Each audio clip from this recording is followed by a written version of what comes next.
En mi propia casa, me invadió una mala sensación. Fingí irme de vacaciones y observé desde lejos. Entonces una vecina mayor me tomó de la mano y susurró: «A la medianoche verás y entenderás todo». Cuando llegó la medianoche, me desmayé ante la impactante verdad que lo cambió todo. Antes de continuar, por favor suscríbete al canal y dinos desde dónde nos escuchas en los comentarios. El calor de la tarde se pegaba a mi camisa mientras empujaba la puerta de mi estudio. Mis dedos encontraron el interruptor de la luz y fue entonces cuando mi mano se detuvo a mitad del movimiento. Algo andaba mal. Nada dramático. No había muebles volcados ni cristales rotos. Pero después de 40 años viviendo en esta casa, 30 de ellos como juez de tribunal superior, conocía cada ángulo, cada sombra, cada detalle de esta habitación. Las carpetas color manila sobre mi escritorio estaban 2 centímetros más a la izquierda de donde las había colocado. La silla estaba en un ángulo incorrecto, y el archivador, mi archivador privado, tenía arañazos frescos alrededor de la cerradura. Mi corazón martilleaba contra mis costillas. Dejé mi botella de agua con cuidado deliberado, luchando contra el impulso de abalanzarme. En cambio, rodeé el escritorio lentamente, dejando que mis ojos catalogaran cada alteración. La carpeta de la escritura de la propiedad, que siempre guardaba de frente, ahora estaba ladeada. Los documentos fiscales que había archivado cronológicamente estaban mezclados. Alguien había revisado estos papeles metódicamente, intentando devolverlos a sus posiciones originales. Cerca, pero no perfecto. Me agaché junto al archivador, con mis rodillas protestando. La cerradura presentaba pequeñas marcas. Trabajo de aficionado. Probablemente un abrecartas o un cuchillo de mantequilla. Abrí el cajón. Todo estaba allí, pero el orden era incorrecto. Mi testamento estaba debajo de los papeles del seguro en lugar de encima. Los estados financieros mostraban huellas digitales en los márgenes. Tal vez yo había hecho esto. Había movido las cosas en un momento que olvidé. Después de todo, tengo 67 años. Pero incluso mientras se formaba el pensamiento, lo deseché. 30 años en el tribunal me habían enseñado a confiar en la evidencia por encima de las explicaciones convenientes. Mi mente podría estar envejeciendo, pero no estaba fallando. Aún no. Me quedé allí, en el silencio de mi estudio, sosteniendo una carpeta con las huellas dactilares de otra persona, y sentí que algo cambiaba dentro de mi pecho. No era pánico, sino algo más frío. El mismo instinto que me había ayudado a detectar testigos mentirosos, documentos falsificados y testimonios ensayados. Ese instinto gritaba ahora. La pregunta era, ¿quién? La cena respondió a esa pregunta sin palabras. Me había sentado en mi lugar habitual a la cabecera de la mesa. Edwin estaba sentado a mi derecha, Eufemia frente a él. El pollo estaba demasiado cocido. Eufemia nunca había logrado dominar del todo las recetas de mi difunta esposa, pero lo corté con precisión medida, masticando lentamente mientras ellos charlaban sobre su día. Entonces Edwin se aclaró la garganta. «Papá, estaba pensando, ¿has actualizado tu testamento recientemente? Solo quiero asegurarme de que todo esté debidamente organizado». Mi tenedor se detuvo a mitad de camino hacia mi boca. Lo dejé con un control cuidadoso, el metal haciendo clic contra la porcelana más fuerte de lo debido. Miré a mi hijo. Realmente lo miré. Sus ojos se desviaron hacia Eufemia, luego de vuelta a mí. Demasiado rápido. ¿Por qué lo preguntas? Sin razón, solo es una planificación inteligente, ya sabes. A tu edad. A mi edad. Dejé que las palabras quedaran flotando, observando cómo el rubor le subía por el cuello. Ya veo. Eufemia se inclinó hacia adelante, con su sonrisa cálida, pero sus ojos afilados. Wilberto, solo queremos lo mejor para ti. Tener la documentación clara protege a todos. Evita confusiones más adelante. Tomé un sorbo de agua, dándome tiempo para estudiarla. Ella era buena, mejor que Edwin ocultando los nervios. Pero había pasado 3 décadas leyendo el lenguaje corporal en los tribunales. Su mano izquierda agarraba el tenedor con demasiada fuerza. Los tendones de su muñeca se marcaban como cables. ¿Confusión sobre qué, exactamente? Ella parpadeó, se recuperó con suavidad. Oh, ya sabes, asuntos legales. Edwin se preocupa por ti viviendo solo en esta casa tan grande. Ah, ¿sí? No era una pregunta. Recogí mi tenedor de nuevo, reanudé la comida, les permití interpretar mi silencio como quisieran. El resto de la comida pasó con lentitud. Después fingí ver las noticias de la noche mientras en realidad estudiaba sus reflejos en la ventana oscurecida detrás del televisor. Estaban sentados juntos en el sofá, cabezas juntas, voces bajas. Eufemia tocó el brazo de Edwin, un gesto de consuelo o conspiración. Edwin asintió, miró hacia mí y luego desvió rápidamente la mirada cuando creyó que podía notarlo. Ellos pensaban que solo estaba viendo la televisión. No tenían idea de que estaba construyendo un caso.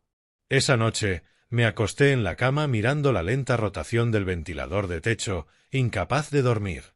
Mi hijo. Mi propio hijo. El niño que crié, a quien mandé a la Facultad de Derecho, con quien celebré su boda, ahora sentado en mi sala, tramando, ¿qué?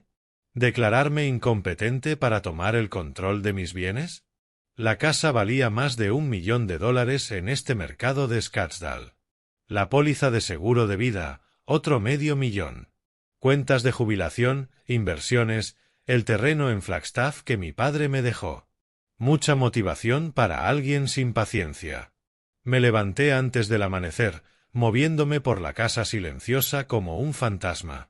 El correo estaba en su lugar habitual junto a la puerta principal. Edwin debió haberlo traído ayer. Clasificó la pila con atención cuidadosa. 3 sobres habían sido abiertos y sellados toscamente de nuevo. 2 cartas relacionadas con impuestos que estaba esperando faltaban por completo. Saqué mi teléfono y revisé la aplicación de seguimiento postal. Ambas cartas faltantes aparecían como entregadas hace 3 días. Mis manos temblaron mientras fotografiaba los sobres abiertos. Luego los estudié mediante pura fuerza de voluntad. No había lugar para la emoción ahora. Solo evidencia, observación, planificación. De vuelta en mi estudio, me paré frente al archivador violado y dejé que la rabia me atravesara. Luego la encerré. Muy adentro, donde no pudiera interferir con el pensamiento claro. 30 años observando a la gente mentir me habían enseñado una cosa: todo el mundo tiene un gesto delator. El de Edwin siempre estaba en sus ojos. Esa noche no podía sostener mi mirada por más de 3 segundos. Las piezas se ensamblaban en mi mente como un escrito legal. Motivo, dinero. Oportunidad, viviendo en mi casa. Método, aún desconocido, pero claramente habían comenzado a reunir información, construyendo influencia, y creían que yo era solo un anciano cansado que no notaría que le robaban su propia vida. Me hundí en la silla de mi escritorio y hablé en voz baja en la habitación vacía. Creen que soy solo un anciano cansado. Están a punto de aprender lo que te enseñan 3 décadas en un tribunal. Cómo leer la evidencia, cómo construir un caso y cómo atacar cuando menos lo esperan. El plan comenzó a formarse entonces. No era venganza. Todavía no. Primero, necesitaba información. Y para obtener información, necesitaba ser invisible. Necesitaba que pensaran que habían ganado, que yo estaba fuera del camino, que podían actuar con libertad. Querían que me fuera. De acuerdo, desaparecería. Pero no de la manera que ellos esperaban. Saqué un bloc de notas y comencé a hacer listas. Suministros que necesitaría, lugares desde donde podría observar, personas que me debían favores. La maquinaria de mi contraataque encajó en su lugar con la precisión que una vez usé para desmantelar estrategias de defensa. Para cuando el sol se alzó sobre el desierto, proyectando largas sombras en el piso de mi estudio, ya sabía exactamente lo que iba a hacer. Ellos habían abierto una puerta hacia la oscuridad, pensando que encontrarían a un anciano indefenso al otro lado. En cambio, iban a encontrar a un juez. Y esta vez, no estaba atado por las reglas de la evidencia o el derecho procesal. Esta vez, el veredicto sería solo mío para dictar. 2 días de planificación. 2 días de hacer el papel de jubilado desprevenido mientras hacía preparativos cuidadosos. Ahora, sentado a la mesa del desayuno con Edwin y Eufemia, estaba listo para tender la trampa. Unté mi tostada lentamente, tomé un sorbo deliberado de café, luego dejé la taza con una precisión casual. He estado pensando, ese viaje al Gran Cañón del que siempre hablamos, voy a hacerlo. 2 semanas comenzando hoy. El tenedor de Edwin repiqueteó contra su plato. ¿Hoy? Eso es repentino. Me encogí de hombros, alcanzando la mermelada. Estoy jubilado. No hay mejor momento que el presente. Tu madre siempre quiso verlo. Pensé que finalmente lo haría por ella. La emoción en esa última frase era calculada. Suficientemente cierta para ser creíble. Suficientemente estratégica para desviar las sospechas. Los observé procesarlo, vi la mirada que intercambiaron, demasiado rápida, demasiado cargada de significado. Eufemia se recuperó primero, inclinándose hacia adelante con una calidez manufacturada. Eso es maravilloso, Wilberto. Te mereces un descanso. No te preocupes por nada aquí. No te preocupes por nada aquí. Las palabras quedaron flotando en el aire como una confesión. Asentí lentamente, estudiando mi plato como si considerara logísticas en lugar de leer su rostro. Ella ya estaba planeando. Podía verlo en la forma en que sus dedos tamborilearon una vez contra la mesa. Un gesto inconsciente de impaciencia apenas suprimido. ¿Estás seguro de que estás bien para conducir solo? Preguntó Edwin, intentando sonar preocupado. Es un viaje largo para... se interrumpió, dándose cuenta de la trampa en la que había caído. ¿Para alguien de mi edad? Dejé que un tono cortante se colara en mi voz, viéndole estremecerse. No quise decir, sé que no, hijo. Suavicé deliberadamente el tono, dándole una salida. Estaré bien. He estado conduciendo por estas carreteras durante 40 años. El alivio en su rostro era casi doloroso de presenciar. Mi propio hijo. Agradecido de que no iba a hacer esto difícil para él, agradecido por la oportunidad de robarme. Pasé la mañana moviéndome por la casa con precisión metódica, representando el papel de viajero entusiasta, botas de senderismo del armario, equipo de cámara, mapas del Gran Cañón extendidos sobre la mesa del comedor. Cada artículo elegido por su autenticidad. Pero enterradas entre los suministros turísticos, empaqué otras cosas. Binoculares, buenos, con capacidad de visión nocturna. Mi viejo cuaderno de casos, aún medio lleno de páginas en blanco, una cámara digital pequeña. Las herramientas de la investigación escondidas bajo el disfraz del ocio. En el almuerzo, extendí el mapa sobre la mesa y tracé mi ruta planeada con un dedo mientras ellos se inclinaban con interés fingido. Tomaré la ruta 17 al norte, probablemente me detendré en Flagstaff la primera noche, luego al oeste hacia el cañón. Suena perfecto, dijo Eufemia, sus ojos siguiendo mi dedo. Pero ella no miraba la ruta. Me miraba a mí, midiendo, calculando cuánto tiempo estaría fuera. 2 semanas deberían ser suficientes. Continué. Quizás lo extienda si el clima es bueno. Ha pasado tanto tiempo desde que simplemente existí en un lugar sin obligaciones. Tómate todo el tiempo que necesites, dijo Edwin demasiado rápido, demasiado ansioso. El calor de la tarde era brutal mientras cargaba la camioneta. 38 grados centígrados, el tipo de día de verano en Scottsdale que hacía titilar el aire. Me moví lentamente, en parte por efecto, en parte porque mi espalda protestaba genuinamente. Hielera con agua y hielo, silla de camping, saco de dormir que no necesitaría, pero que ellos esperarían ver. Edwin salió a ayudar a llevar los artículos más pesados. Se lo permití, observando cómo sus movimientos estaban rígidos por la guerra entre la culpa y la anticipación dentro de él. Cuando todo estuvo cargado, me volví para enfrentarlo. Él se acercó para un abrazo, y lo sostuve por un momento, sintiendo lo rígido que era su abrazo. Cuida de las cosas aquí, dije en voz baja, cerca de su hombro. Lo haremos, papá. Lo haremos. Eufemia esperaba junto a la puerta, y acepté su beso en mi mejilla. Su perfume era caro, más nuevo de lo que recordaba, más cortante, comprado con dinero anticipado. El pensamiento era ácido en mi mente, pero mantuve mi rostro neutral, incluso cálido.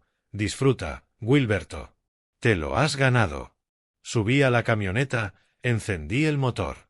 Ellos estaban en el porche, saludando, con sonrisas demasiado brillantes, un entusiasmo demasiado agudo. Al alejarme, los observé por el espejo retrovisor. En el momento en que creyeron que ya no podía verlos, sus rostros cambiaron. El brazo de Edwin rodeó la cintura de Eufemia. Ella dijo algo que lo hizo reír. Estaban celebrando. 20 millas al este, no al norte. El Motel Desert Inn estaba situado junto a la carretera 87, el tipo de lugar que aceptaba efectivo y no hacía preguntas. Me registré bajo el nombre de James Morrison, un acusado que una vez había absuelto, ya muerto, pero cuyos detalles aún recordaba. El empleado apenas me miró. La habitación era exactamente lo que esperaba. Alfombra delgada, aire acondicionado que traqueteaba, televisor atornillado al armario. Me senté al borde de la cama y esperé a que oscureciera. 3 horas. Me comí un sándwich que había empacado, bebí agua, intenté dormir una siesta, pero no pude. Mi mente ya estaba de vuelta en mi casa, imaginando lo que estaban haciendo. ¿Habían empezado ya? ¿Estaban en mi estudio en ese mismo momento, revisando todo sin necesidad de cautela? El sol finalmente se hundió below del horizonte del desierto a las 7:30, pintando el cielo de naranja y púrpura. Esperé otras 2 horas hasta que se estableció la oscuridad total. Luego conduje de regreso. Una ruta diferente esta vez. Calles secundarias que conocía después de décadas viviendo en este vecindario. Aparqué a 3 cuadras de distancia, en las sombras bajo un eucalipto, y caminé con cuidado a través de la noche cálida. Mis rodillas protestaban, pero las ignoré. La casa desocupada frente a la mía había estado en venta durante 6 meses. La había pasado docenas de veces, había notado la caja de seguridad en la puerta principal, memorizado el código del letrero de la inmobiliaria. 4, 7, 3, 2. Mis dedos encontraron los botones en la oscuridad, y la caja se abrió con un clic. La casa olía a polvo y abandono. A esa vacuidad particular de un lugar que espera convertirse en el hogar de alguien. Me moví por ella sin luces, dejando que mis ojos se ajustaran, encontrando la habitación frontal con una vista clara de mi propia casa. Cada ventana de allí brillaba con luz, ambos coches en la entrada. Monté mi silla de camping, la desplegué con un suave susurro de tela y metal, saqué los binoculares, los alcé a mis ojos, y allí estaban. A través de la ventana de mi propia sala, podía ver a Edwin caminando de un lado a otro. Eufemia estaba sentada en el sofá, con el teléfono pegado a su oído. Una conversación animada que no podía oír pero podía leer en sus gestos. Estaba coordinando algo. Con alguien. Mi corazón no se aceleraba. Mis manos no temblaban. En cambio, sentí esa misma claridad fría que solía descender durante los juicios complicados. Cuando todas las piezas finalmente se alineaban. La transformación estaba completa. Ya no era el objetivo, ya no era la víctima que estaba siendo posicionada y manipulada. Ahora era el cazador. Y ellos no tenían idea de que los estaba observando. Ajusté el enfoque de los binoculares, instalándome para una larga noche. 30 años había pasado observando criminales desde el estrado, discerniendo la verdad de las mentiras, la justicia de la manipulación. Nunca pensé que los estaría observando desde una casa vacía frente a la mía. Nunca pensé que uno sería mi propio hijo. Pero aquí estaba. Y fuera lo que fuera que estuvieran planeando, lo que sea que creyeran que podían hacer con impunidad mientras yo estaba fuera, iba a ver cada movimiento, oír cada palabra, documentar cada crimen.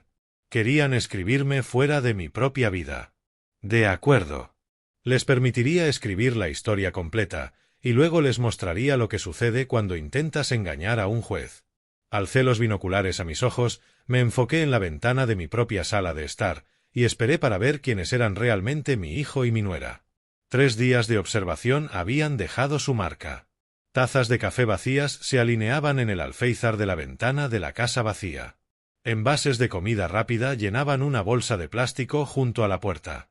Me dolía la espalda por la silla de camping. Me ardían los ojos por las horas tras los binoculares. Pero mi mente se mantenía aguda.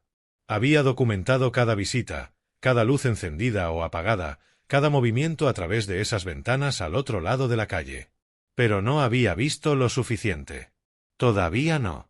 Edwin y Eufemia se movían por mi casa con una confianza creciente. Pero lo que sea que estuvieran planeando permanecía justo más allá de mi capacidad para capturarlo. Entonces oí pasos en el porche. Mi mano se lanzó hacia mi teléfono, lista para llamar a la policía y explicar mi presencia antes de que alguien más lo hiciera. La puerta se abrió lentamente. Me volví, ensayando excusas, y me quedé paralizado. Georgina Elliot estaba en el umbral, su ligera figura silueteada contra el sol de la tarde. Llevaba un cardigan color crema a pesar del calor. Zapatos sensatos, su cabello plateado recogido en un moño pulcro. Pero lo que me detuvo no fue su apariencia. Fue la expresión en su rostro. Sin sorpresa, sin confusión, solo una calma reconocimiento. He estado observándote observarlos, Wilberto. Mi garganta se tensó. Señora Elliot, ¿qué hace usted aquí? Ella entró, cerrando la puerta detrás de ella con la familiaridad de alguien que había hecho esto antes. Lo mismo que usted. Descubrir la verdad. No sé a qué se refiere. La negación vino automáticamente. Costumbre judicial. Nunca confirmes lo que no tienes que confirmar. Ella se acercó a la ventana, se paró junto a mi silla y señaló mi casa con un dedo delgado. Esa ventana, segundo piso, ahí es donde vi a Eufemia fotografiando el martes. Habitación por habitación. Muy minuciosa. Mis manos se apretaron alrededor de los binoculares. Ha estado observando mi casa. He estado observando su casa durante 40 años, Wilberto. Hemos sido vecinos todo ese tiempo. Sacó una pequeña libreta del bolsillo de su cardigan. La abrió para revelar una letra ordenada, fechas, horas. Un hombre vino el martes por la tarde. Traje de negocios, maletín de cuero, se quedó 40 minutos. Me incliné hacia adelante a pesar de mí mismo. ¿Qué aspecto tenía? 40 y tantos, quizás. Pelo oscuro, aspecto profesional. Vino de nuevo el jueves por la mañana. Edwin lo dejó entrar ambas veces. ¿Está segura? Sus ojos se encontraron con los míos, agudos y claros. Puede que sea vieja, pero mis ojos funcionan bien. Me puse de pie, retrocediendo lejos de la ventana, intentando recuperar el control. Esto no es asunto suyo. Su familia le está robando descaradamente, interrumpió ella, con voz factual. Eso lo convierte en asunto de todos. Las palabras golpearon como un veredicto que había estado evitando. Usted no sabe eso. Ah, ¿no? Hizo un gesto hacia mi equipo de vigilancia. Los binoculares, el bloc de notas, la silla de camping posicionada para horas de observación. Entonces, ¿por qué se esconde en una casa vacía observando su propio hogar? El silencio se extendió entre nosotros. Afuera, pasó un coche. Adentro, la unidad de aire acondicionado traqueteaba. Finalmente, hice la única pregunta que importaba. ¿Qué quiso decir con lo de la medianoche? Georgina se volvió hacia la ventana, su perfil afilado contra la luz. Ellos creen que usted está lejos. Se están relajando. Esta noche harán su movimiento. ¿Cómo puede estar segura? Golpeó su libreta con un dedo. Patrones. Martes y jueves. El hombre vino de día. Ayer Edwin llevó cajas al garaje después de anochecer. Están construyendo hacia algo. ¿Y usted cree que será esta noche? Sé que será esta noche. Me miró directamente. Confíe en mí. Confianza. La palabra se sintió extraña. Había pasado 3 días solo con mis sospechas, mi vergüenza, mi rabia. La idea de compartir algo de eso parecía imposible. Esta era mi familia, mi fracaso, mi batalla que librar. Pero ella ya sacaba un termo de una bolsa de lona que no había notado. 2 tazas, sándwiches envueltos en papel encerado, instalándose a mi lado como si hubiéramos planeado esta asociación desde siempre. ¿Por qué hace esto? La pregunta salió más tranquila de lo que pretendía. Ella hizo una pausa, con la taza a medio camino de sus labios.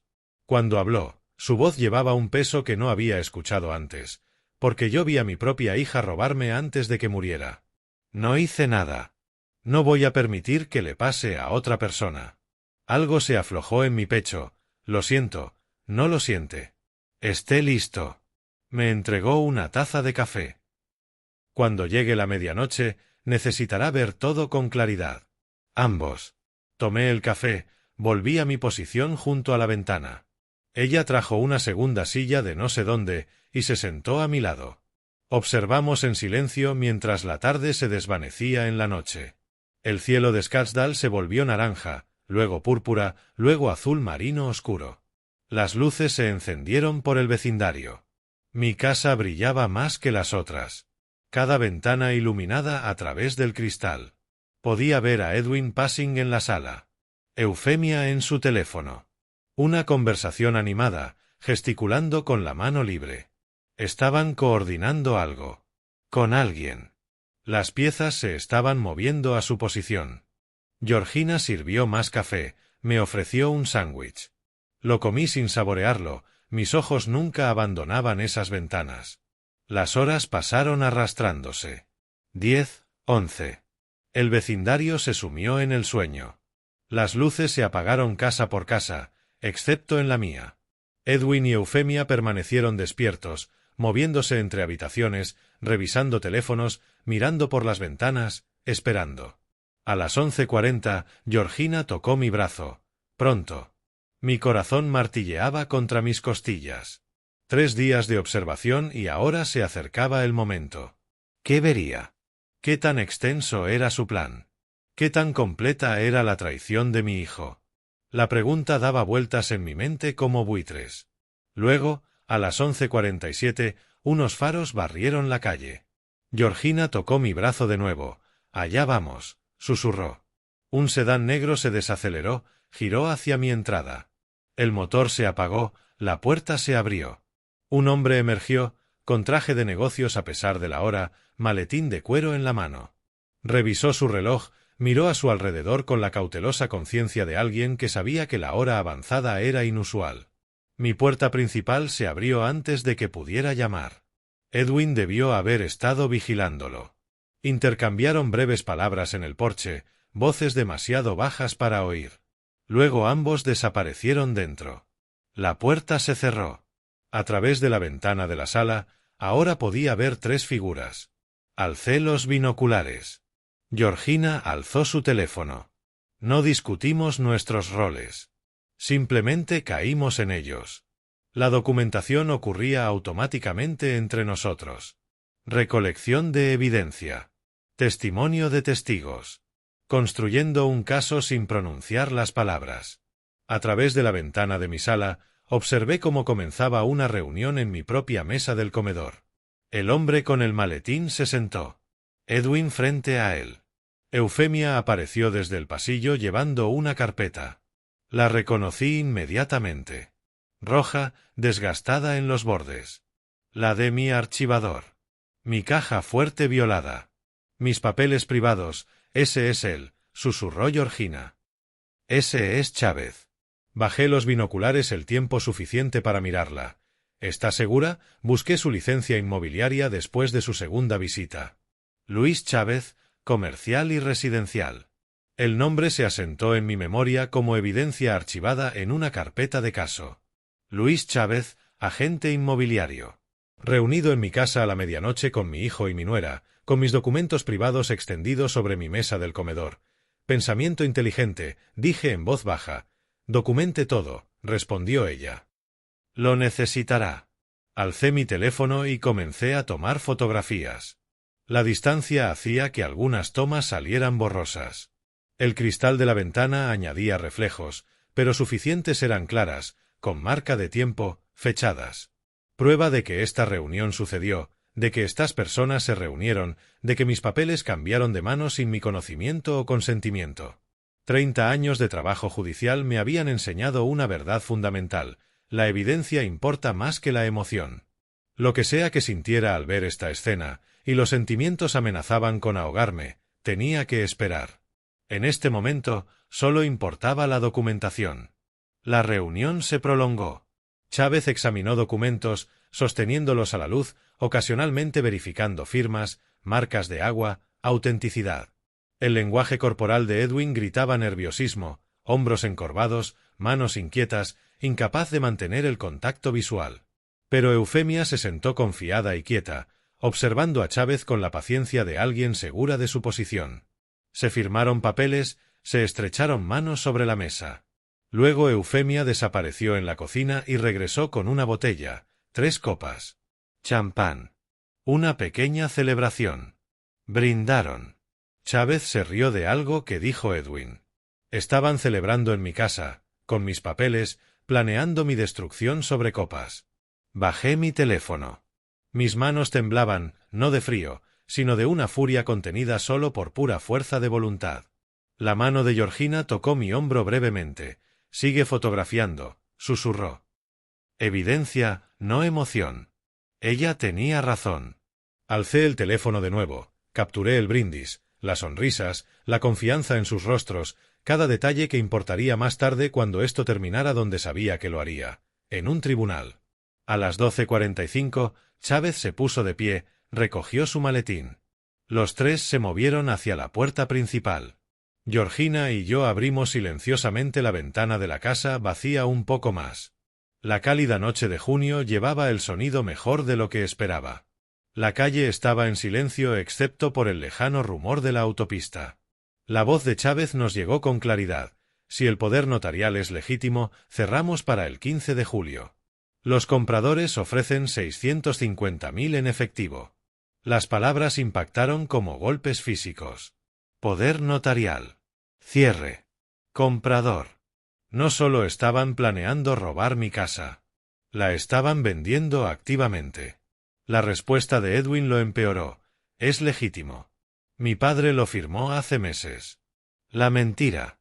La absoluta y completa mentira. Yo no había firmado nada. No había autorizado nada. No había dado permiso para nada de esto. Tendré que verificar con la compañía de títulos, continuó Chávez. Pero vamos por buen camino. La voz de Eufemia, suave y segura, todo está en orden. Lo hemos estado planeando cuidadosamente. Planeando cuidadosamente.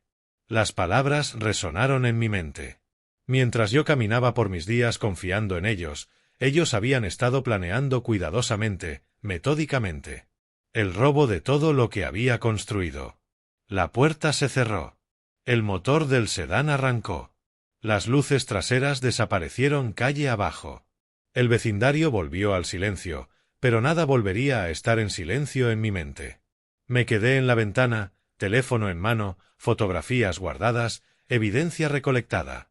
Georgina a mi lado, su libreta llena de horas y descripciones.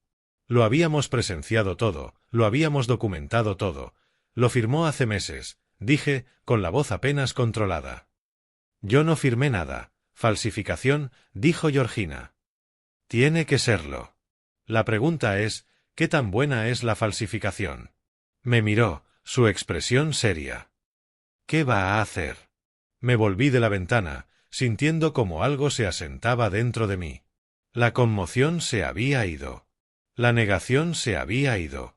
Solo quedaba una certeza fría. Dejaré que crean que están teniendo éxito. Luego les mostraré lo que sucede cuando subestimas a un juez. Los faros barrieron la calle a las 11:47, exactamente como Georgina había predicho. El sedán negro se movía con una lentitud deliberada, como si el conductor confirmara la dirección en la oscuridad. Entró en mi entrada, el motor se apagó con un clic mecánico que resonó en la calle silenciosa. Alcé los binoculares. A mi lado, Georgina preparó su teléfono. Habíamos estado sentados en esta ventana durante horas, esperando este momento. Ahora que había llegado, mi pulso martillaba en mis oídos. La puerta del conductor se abrió.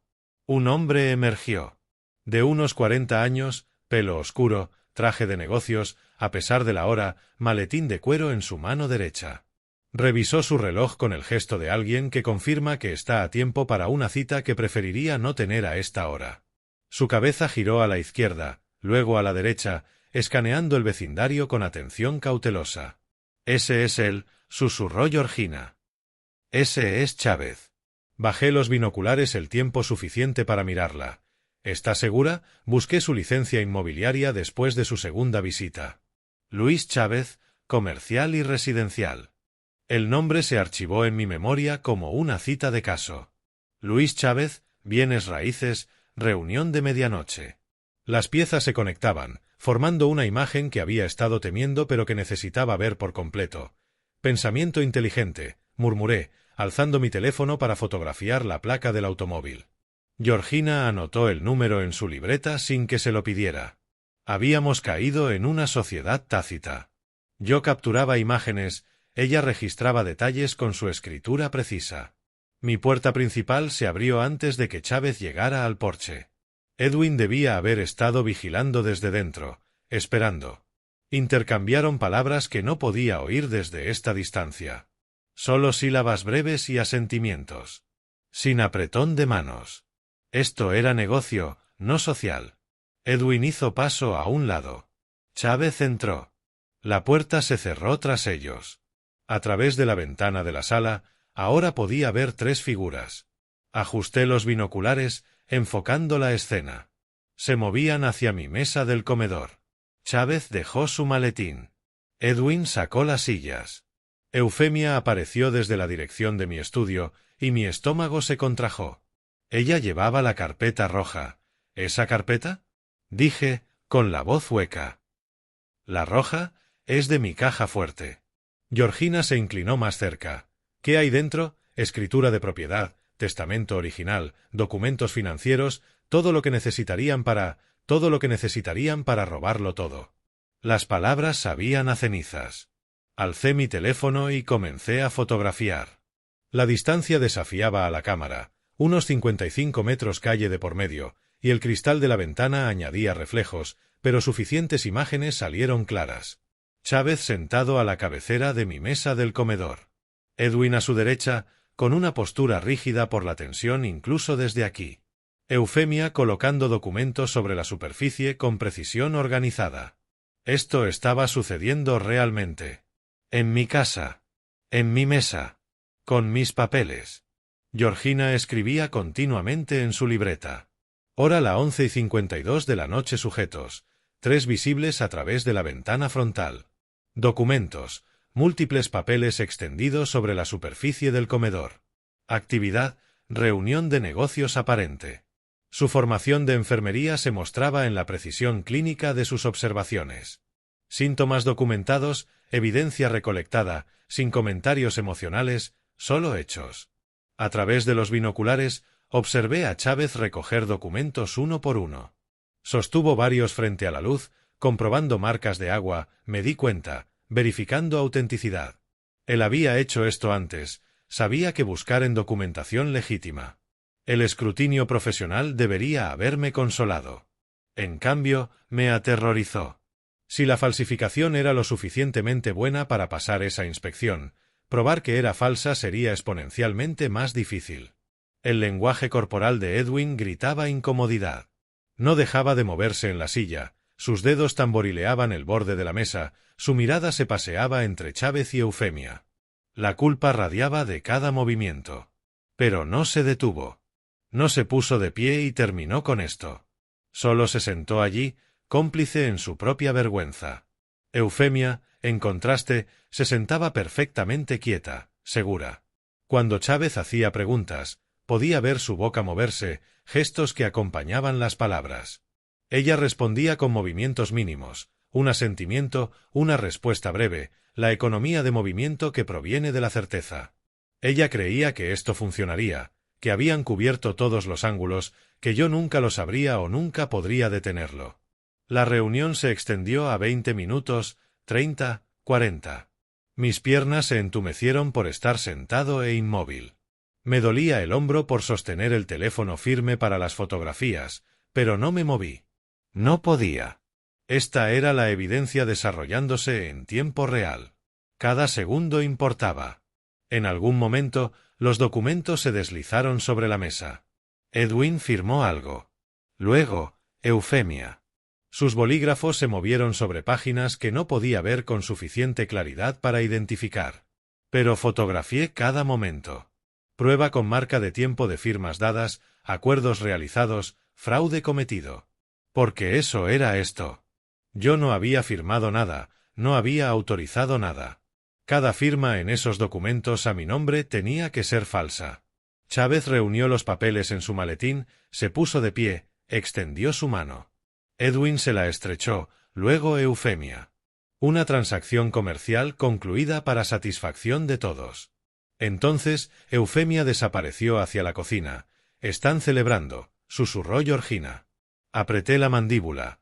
Creen que han ganado. No saben que los estás observando. Todavía no saben muchas cosas. Las palabras salieron más duras de lo previsto. Georgina me miró.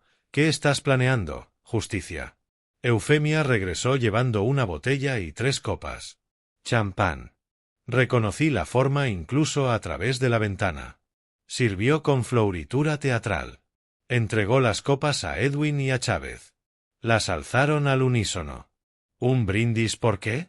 Por robar mi vida. Por su astucia.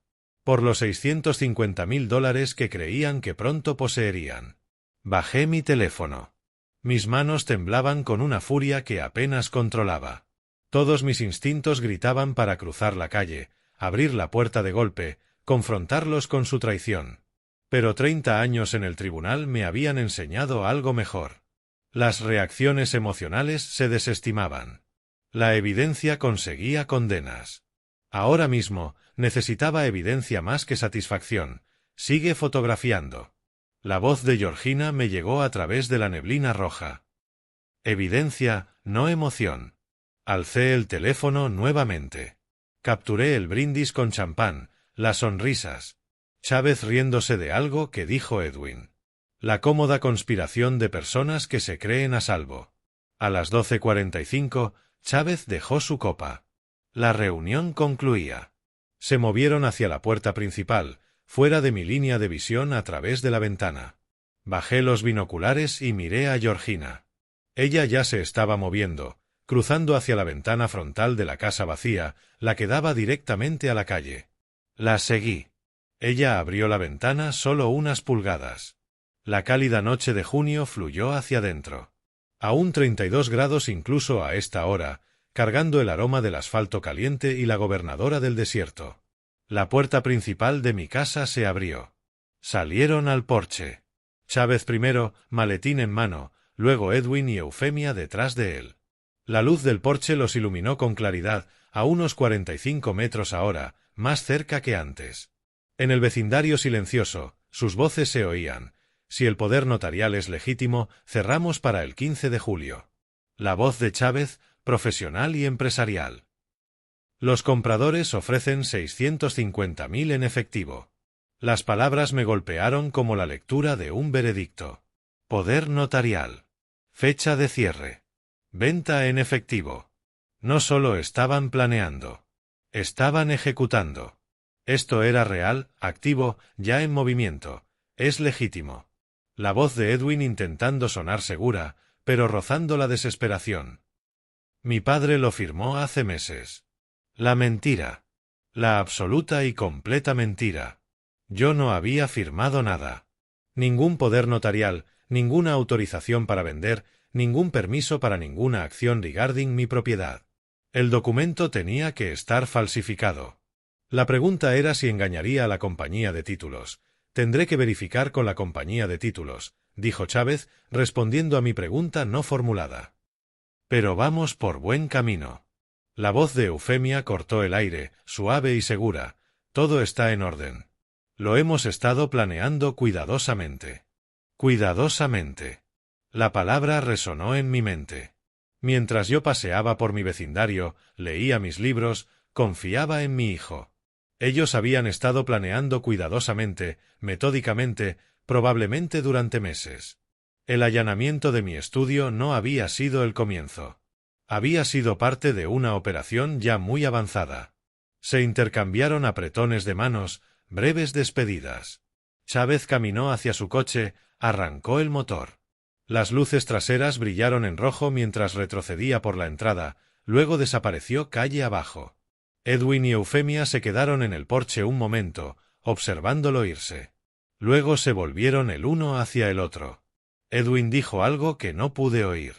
Eufemia se rió, un sonido que se escuchó claramente en el aire nocturno, musical y triunfante. Volvieron a entrar, la puerta se cerró. Las luces de la sala se apagaron. Iban a acostarse. El trabajo de la noche, completo. Mañana se despertarían un paso más cerca de robar todo lo que yo había construido. Me quedé en la ventana abierta, teléfono en mano, fotografías guardadas, docenas de imágenes, evidencia con marca de tiempo. Georgina a mi lado, su libreta llena de observaciones precisas. Teníamos documentación, testigos, pruebas. Pero la documentación no era suficiente. Necesitaba entender el alcance completo. Conocer a cada actor, mapear cada movimiento antes de contraatacar. Lo firmó hace meses, dije en voz baja, saboreando la amargura de las palabras. Yo no firmé nada. ¿Falsificación? Preguntó Georgina. Tiene que serlo. La pregunta es, ¿qué tan buena es la falsificación? Si pasa la verificación de la compañía de títulos, probar que es falsa se vuelve exponencialmente más difícil. ¿Qué va a hacer?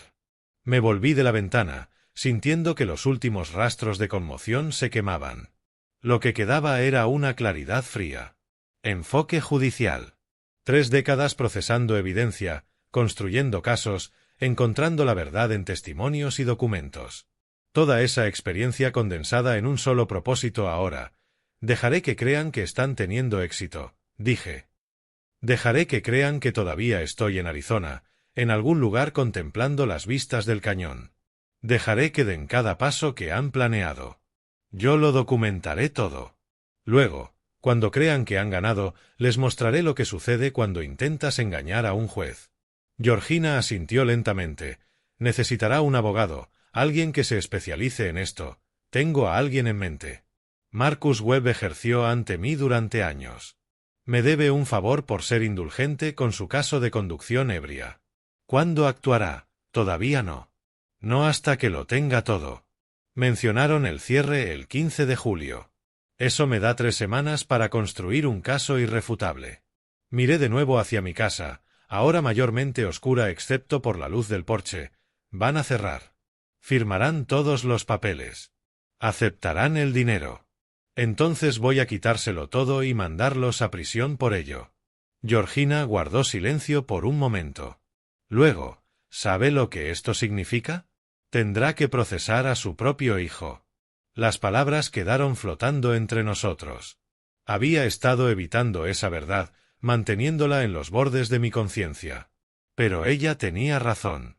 Este camino conducía a cargos criminales, fraude, falsificación, robo. Si llevaba esto hasta el final, Edwin enfrentaría tiempo en prisión. Mi hijo. El niño que crié, a quien enseñé a andar en bicicleta, a quien mandé a la facultad de Derecho, a quien acompañé en su boda. Miré a Georgina, y cuando hablé, mi voz era firme. Él tomó su decisión cuando decidió robarme. Yo tomo la mía cuando decido detenerlo. Ella asintió una vez, aceptándolo. ¿Qué necesita de mí? Siga observando cuando yo no pueda estar aquí. Documente cualquier cosa inusual. Esté preparada para testificar si llega a eso. Puedo hacer eso. Permanecemos juntos en la oscuridad de la casa vacía. 2 personas mayores observando cómo la noche reclamaba el silencio. Al otro lado de la calle, mi hogar permanecía en calma.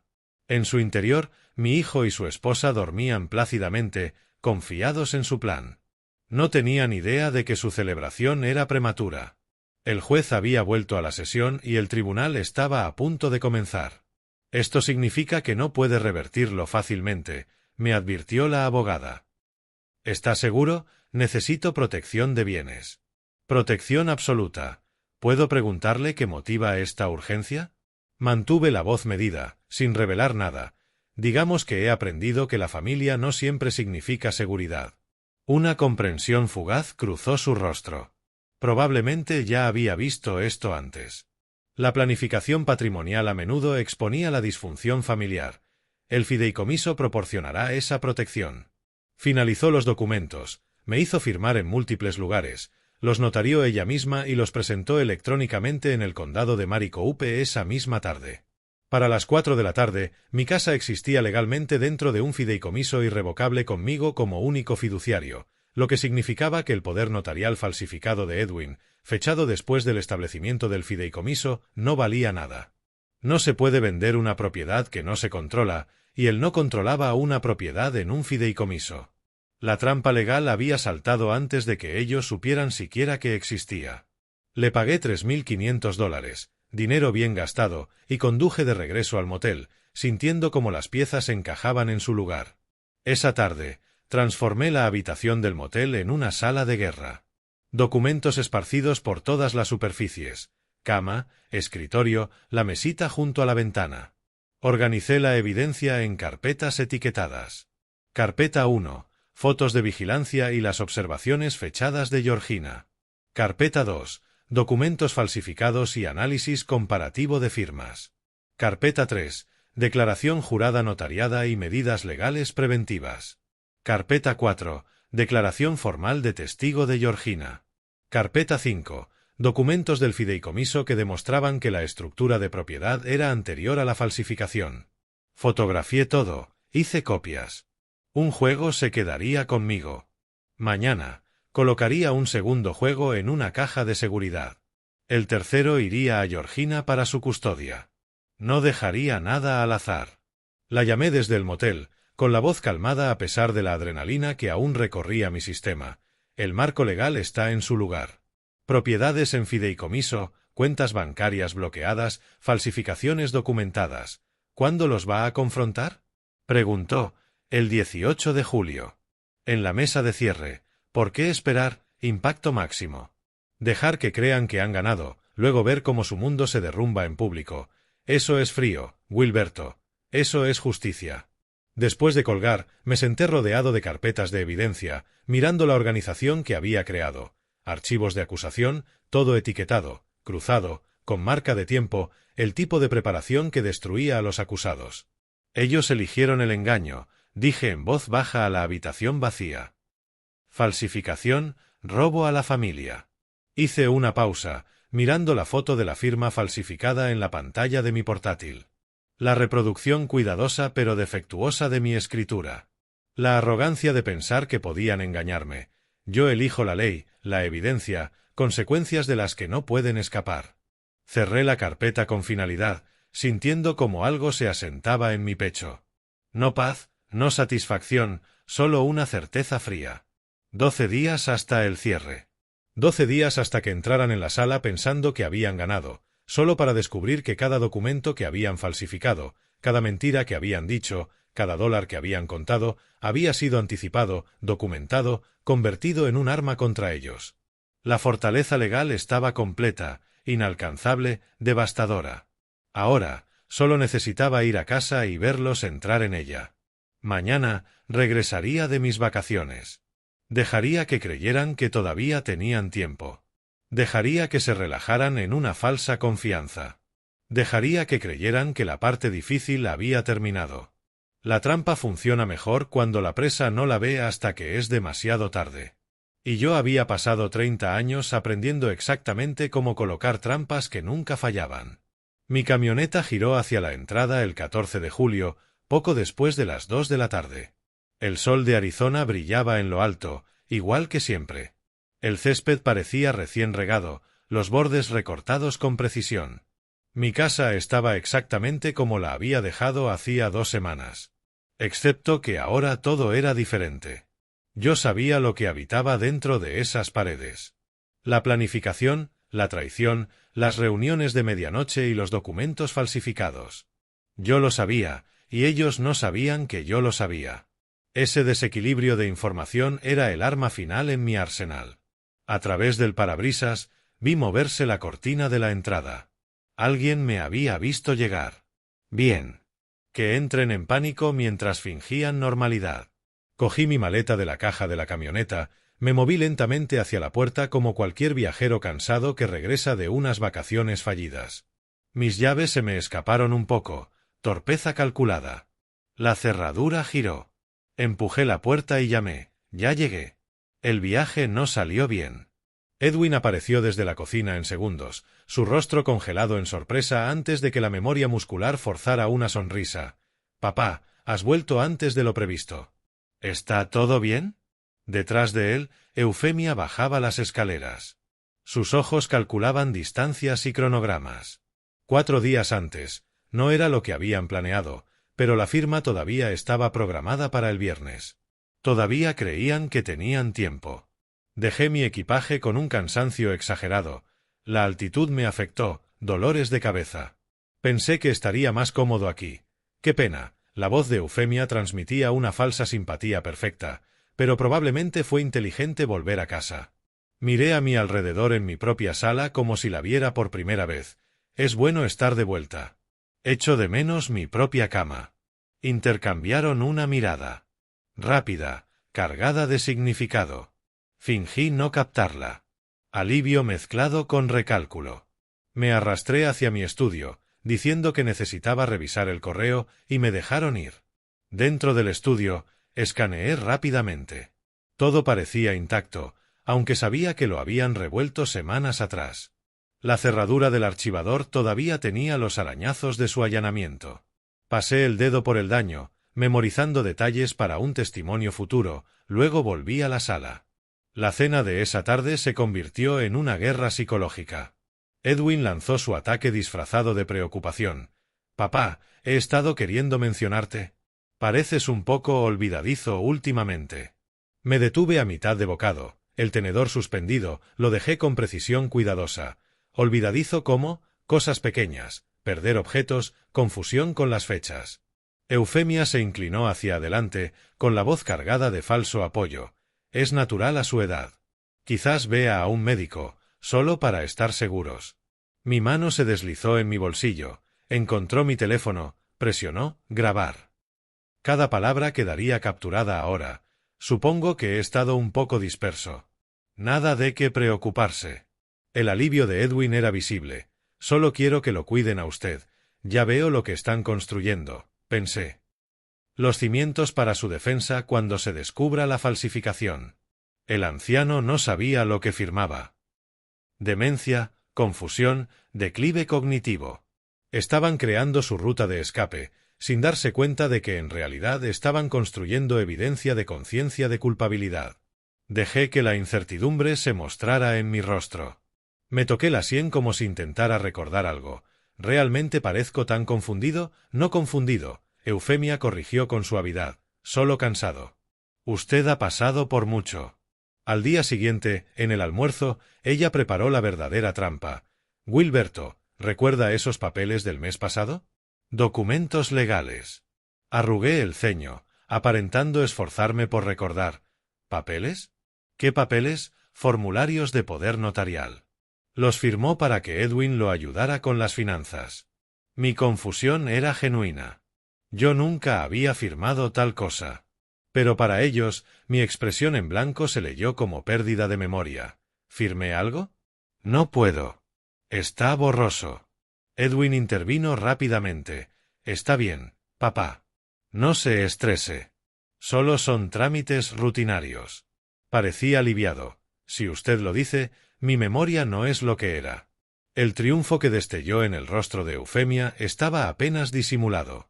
Edwin se relajó visiblemente. Creían que habían logrado plantar exitosamente la duda razonable sobre mi estado mental. Pensaban que estaban construyendo una defensa inexpugnable. En cambio, cada palabra estaba siendo grabada, cada falsa acusación de demencia, cada intento de fabricar confusión, era evidencia de que sabían que el poder notarial no estaba autorizado y estaban tratando de crear una coartada a posteriori. Esa noche, después de que se retiraran a su ala de la casa, me senté en mi estudio con auriculares, escuchando las grabaciones. La voz de Edwin: «Papá, últimamente estás confundido». La voz de Eufemia: «Esos papeles que firmó el mes pasado». Conecté el teléfono a mi portátil, guardé los archivos con marcas de tiempo, grabé copias en una memoria USB, envié versiones cifradas a Catalina Morrison con el asunto, evidencia de intención fraudulenta, del 14 al 15 de julio de 2025.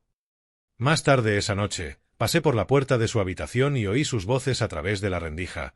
Ni siquiera recuerda haber firmado. La voz de Edwin, baja y aliviada. Perfecto.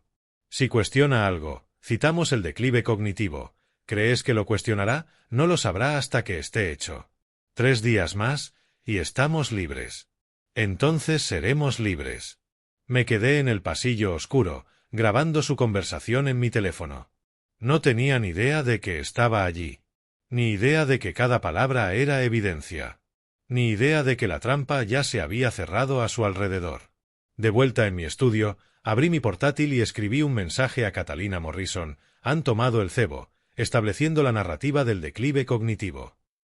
Su respuesta llegó en minutos. Las grabaciones son claras, cristalinas. Evidencia de conciencia de culpabilidad. Nos vemos el viernes, a las 2 de la tarde. Esto será decisivo.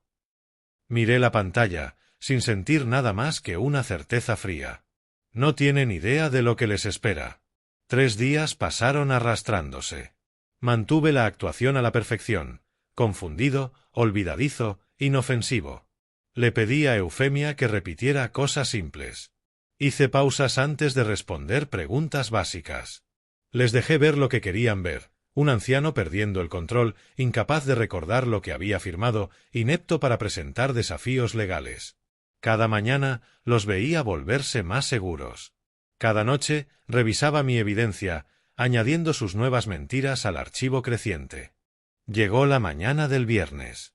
Me vestí con mi traje de tribunal, azul marino, nudo de Windsor perfecto en la corbata, zapatos lustrados hasta quedar impecables, cogí mi maletín de cuero, el que había llevado durante 30 años en el estrado. Dentro, carpetas organizadas, cada una con evidencia que los destruiría. Entré en la cocina donde ellos estaban tomando café. Tengo que hacer unos recados. Volveré más tarde. Sonrieron, aliviados. Probablemente pensaron que iba al banco o al supermercado. Actividades inofensivas de un anciano.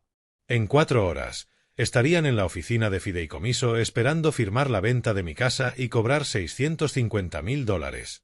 En cambio, enfrentarían las consecuencias de traicionar a un juez.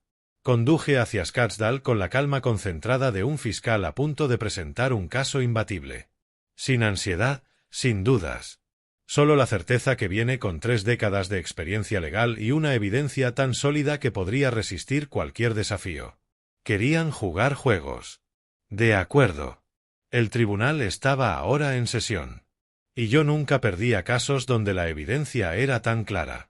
Deserts and Escrow ocupaba el segundo piso de un edificio de oficinas moderno en el norte de Scottsdale.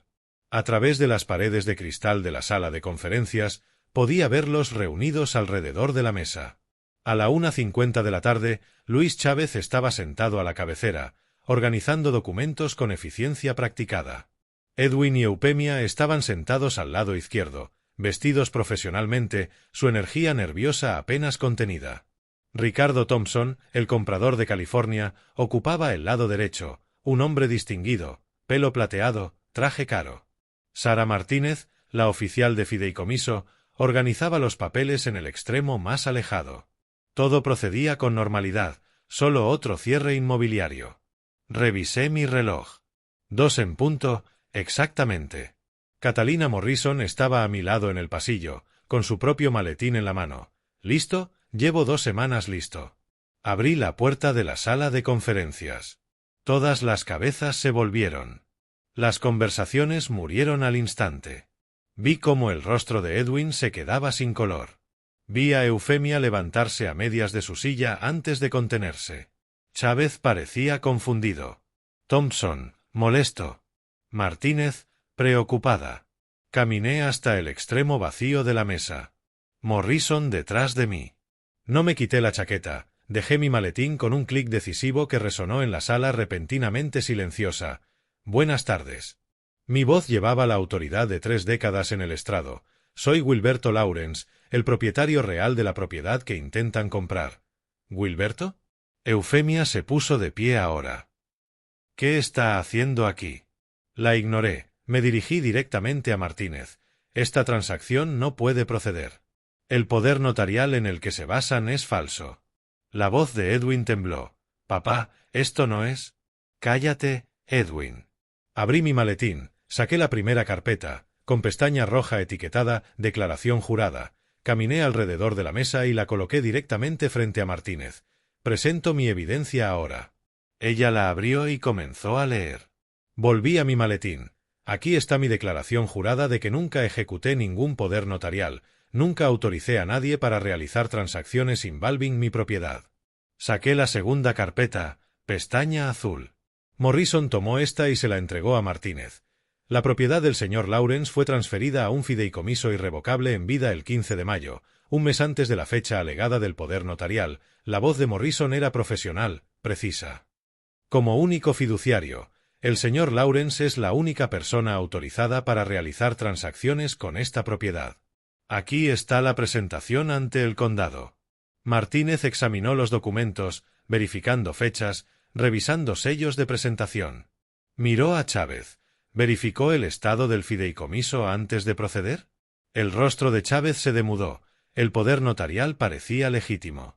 Documentación estándar. Estándar incluiría una búsqueda de título que revelara el fideicomiso, interrumpió Morrison. Thompson se puso de pie abruptamente. Usted me dijo que esto estaba limpio. Eufemia intentó recuperar el control. Esto es un malentendido. Wilberto firmó, pero está confundido. Su memoria. Saqué mi teléfono. Permítame aclarar mi memoria. Esta grabación es de hace 2 días. Toqué la pantalla 2 veces. La voz de Eufemia llenó la sala. Clara y condenatoria. Si cuestiona algo, citamos el declive cognitivo. La voz de Edwin, 3 días más, y estamos libres. Eufemia otra vez, entonces seremos libres. Detuve la reproducción. El silencio era absoluto. ¿Suena eso como alguien que creía inocente que yo firmé documentos? Saqué la tercera carpeta, pestaña negra etiquetada, evidencia. La abrí para que todos pudieran ver. Fotografías de vigilancia, marcas de tiempo, su reunión de medianoche con el señor Chávez el 2 de julio. Los documentos esparcidos sobre mi mesa del comedor. Edwin firmando papeles. Eufemia presentando mis archivos privados de mi caja fuerte violada. Pasé las fotos en mi teléfono, luego las proyecté en la pantalla de mi portátil para que todos las vieran. Cada imagen con marca de tiempo, cada una innegable. Thompson se inclinó hacia adelante, estudió las fotos, luego se volvió hacia Chávez con disgusto. Esto es fraude. Llamaré a mi abogado. Se me proporcionaron documentos falsificados. Nosotros no sabíamos. La voz de Chávez se elevó. Ellos tergiversaron, usted allanó mi caja fuerte, mi voz cortó el caos como una cuchilla. Falsificó mi firma, se reunió con el señor Chávez a medianoche mientras creían que yo estaba fuera. Sabían exactamente lo que estaban haciendo. El rostro de Eufemia se endureció en un desafío. No puede probar. Abrí la cuarta carpeta. Pestaña verde. Análisis comparativo de firmas. Mi firma genuina versus la falsificación. Observen las diferencias de presión. La formación del bucle en la L de Lawrence. La discrepancia en la antigüedad de la tinta. La dejé sobre la mesa donde todos podían ver. ¿Qué puedo probar? Martínez cerró su carpeta con finalidad. Este cierre no puede proceder. Estoy obligada a reportar un fraude sospechado a las autoridades. Thompson ya estaba recogiendo sus cosas. Chávez, usted me aseguró que la documentación estaba verificada. Hablaré con mi abogado sobre su negligencia. Edwin encontró su voz finalmente. Papá, por favor. Podemos arreglar esto. Solo hable con nosotros. Comencé a recoger mis carpetas, volviéndolas a colocar en mi maletín en perfecto orden. Pasé 30 años determinando consecuencias para las personas que infringían la ley. Eso no cambia porque tú seas mi hijo. Sigo siendo tu familia. Hice una pausa, lo miré directamente a través de la mesa, mantuve su mirada hasta que él apartó la vista. Dejaste de ser mi familia cuando intentaste robarme mi casa. Ahora solo eres un acusado. Cerré mi maletín con el mismo clic decisivo con que lo abrí. Miré a Martínez. Tendrá mi cooperación en cualquier investigación. A Thompson, le pido disculpas. Fue arrastrado a esto. Morrison abrió la puerta. Salí por ella sin mirar atrás. Detrás de nosotros, estallaron las voces. Recriminaciones, pánico, culpas mutuas. Edwin gritó mi nombre una vez.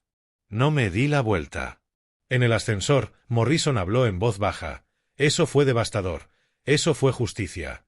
¿Qué sigue? Comisaría para presentar denuncias penales, luego al banco para asegurar nuevas cuentas, luego a casa para cambiar las cerraduras.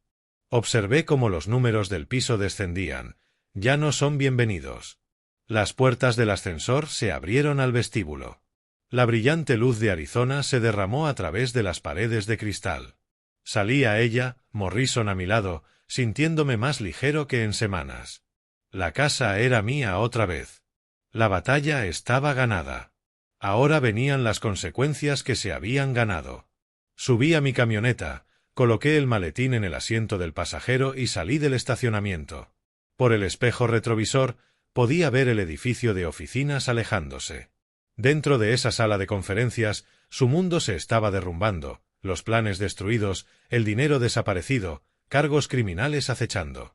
Había pasado 30 años en el estrado enseñando que las acciones tienen consecuencias.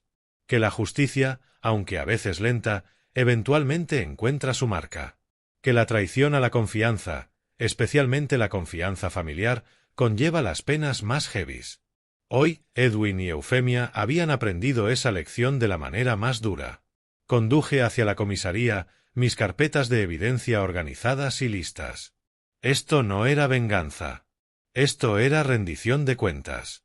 Esta era la ley funcionando como estaba diseñada, protegiendo a aquellos que no podían protegerse a sí mismos, castigando a aquellos que pensaban que eran lo suficientemente listos para escapar de las consecuencias. Habían subestimado a un juez. Ese fue su primer error. Pensar que no contraatacara fue su segundo. Ahora pasarían años aprendiendo de ambos.